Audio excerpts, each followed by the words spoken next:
Hey, good morning, folks. It's the day after President Obama's new gun control announcement, and I just wanted to get on this morning and just say a few words, give my thoughts on what I heard yesterday. First of all, I thought it was a little anticlimactic, I guess. I didn't hear. The president was kind of vague, I guess. Released 20-odd executive orders that weren't really worded in depth as to what he wanted to do. They were kind of general statements more than anything. None of them really caught my attention too much, with the exception of the background checks for private sales. That's a little disturbing. I guess the goal originally on the anti-gun side was to close the so-called gun show loophole, but now it looks like they're wanting to go ahead and spread that out to private owners, like you and I, just selling, our friend or our family member or someone else a firearm privately. That, of course, that'll cause an extra burden to us. I did see where there's a fellow in Bardstown, Kentucky, Mike Boone, who owns Lincoln Arms. He made a announcement yesterday that he would do the transfers for private sales absolutely free, should someone decide they want to go ahead and go that route. I thought that was good of Mike. But just once again, just kind of a burden on us. The other one that caught my attention was the president's talking about doctors, healthcare providers, inquiring when you go into their office whether or not you have firearms in your home, and asking more questions like that. I actually had a doctor on his questionnaire that I filled out on my first visit to his office. That was one of his questions. That's been years ago. I mean 10, 15 years ago. And I just left it blank. I didn't figure it was any of his business. But, and I've heard people say, that's no big deal. But if you think a little deeper about this, you will realize that, the government now, they're taking over our healthcare system, with Obamacare. So my concern is that, if I go into my doctor and, that they ask me about firearms in my home, do you own guns? How many guns? What kind of guns? What do you do with your guns? How do you keep them stored? So forth and so on. I'm inclined to politely tell them that has nothing to do with the ache in my back or whatever I'm in the office for. So I just declined to answer that. Thank you. But my concern is that at some point that may get reported, on a document in a database somewhere, that it might go across someone else's desk in the ATF or whatever organization that the Obama regime puts together to monitor this type of thing. So, and then people start asking, or people in this department start asking, well, why didn't he answer that question? What's he hiding? So the next thing 3 weeks after my doctor's visit, I get a knock on the door, and it's an investigator from some particular bureau that wants to ask me, what I'm hiding. Why didn't you answer that question? Don't you know how important it is to be forthright with these things? And next thing, I've got someone sitting on my couch in my living room, and I'm trying to explain why it's none of their business. So, I don't for a second think that something like that, the doctor asking me questions about my guns, I don't for a second think that they're doing that for any other reason than to have an idea of what I'm up to, with my guns, and to use that for some bad reason, I guess, down the road.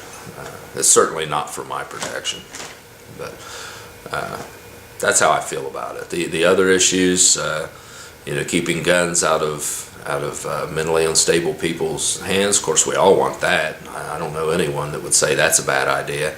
You have to kind of question how they're going to go about it. Are they going to require someone every time you go to buy a gun? Are they going to require you to go down to the the doctor's office first and get a clean bill of health, clean bill of mental health. Whose doctor is going to do it? Is that your doctor? Is it some government doctor that's going to do it? What if, what's to keep them from saying, hey, Mr. Jones, he came in with a NRA T-shirt and he's got a tattoo on his arm, and he just looked like the type that we might want to keep an eye on. So we're going to deny him now, but come back in 6 months and we'll check you out again. So I worry about things like that, and it's not something that people talk about. When they bring these ideas up, they don't throw that out there as something that could happen. They just smooth right over that kind of stuff. So that's things you have to think about. So be aware of that stuff. Think a little deeper than what you're just seeing on the surface, I guess is what I'm trying to say. Other things, the president, he did have the children out on stage with him. Like I said in my last video, I just think that's really over the top to bring them out. And does anyone think for 1 second that any of those little children actually wrote the letters that the president read excerpts from on stage? I highly doubt that. I'm sure it was the mother, the father, or someone that wrote those letters and put the child's name on it or whatever. But just real over the top on the president's part. And then I got a kick out of the NRA. They put out the ad regarding security in the schools and pointed out that the president, his children go to schools with armed security guards, but he is against our children going to schools with armed security guards. Quite frankly, the ad was true. I thought it was not, I don't know, it didn't really do much for me. I thought it was kind of a silly ad, but it's true. And the president, though, through his press secretary, what's his name, Carney or something like that, through his press secretary, he stated that how wrong it was to bring the president's children into this debate, and then the president surrounds himself with other people's children on stage for political purposes. It's just, it never ceases to amaze me how this administration, they constantly pull the double standard on us, whether it's the president surrounding himself with armed guards and ensuring that he and his family have all the security in the world, to as opposed to wanting to take away our means to effectively defend ourselves and our family.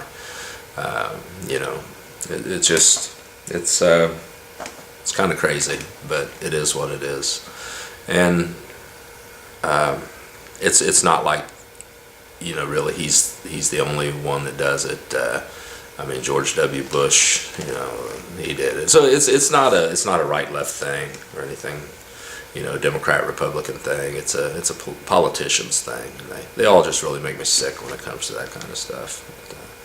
But like I've pointed out many times, the federal government, by and large, they're not there to serve us. They're there to serve themselves. So I guess it's to be expected. So right now, I guess I'm just going to take a wait and see attitude here. I want to see what some of the legislation that pops up here in the next few days, next few weeks is. I know the House, there's already been some things introduced into the House. The Senate, they can't introduce, I guess, new legislation until January 20-something. So that's still to be seen what the Wicked Witch of the West, Dianne Feinstein, is going to do, along with some of the other liberal, progressive, anti-gun senators are going to do. Curious to see what Harry Reid is going to do here. He, of course, he's big-time Obama ally, Senate Majority Leader, but he's also gets an A+ rating from the NRA. So I'm kind of curious to see how he proceeds here. That's going to be interesting to see. I think that's it for now. I just wanted to say those few words. Be interested to hear your thoughts on it. I know the message boards, the chat rooms, the blogs, everything's full of this type of stuff right now, and some good dialogue going on our side. Some not so good dialogue going on their side. I guess maybe that's just how I see it, but that's how I see it. So anyway, I'm going to go for now. I've got the coffee here, supporting the Navy today. United States Navy dad. This is for my eldest son, who is in the Navy. Very proud of him, as well as my youngest son, who's serving in the Marine Corps. Proud of them, and having this cup this morning, not just for the Navy, but for all of our guys and gals out there serving. So anyway, have a good day. Thanks for listening to my ramblings, and we will see you again next time. Bye.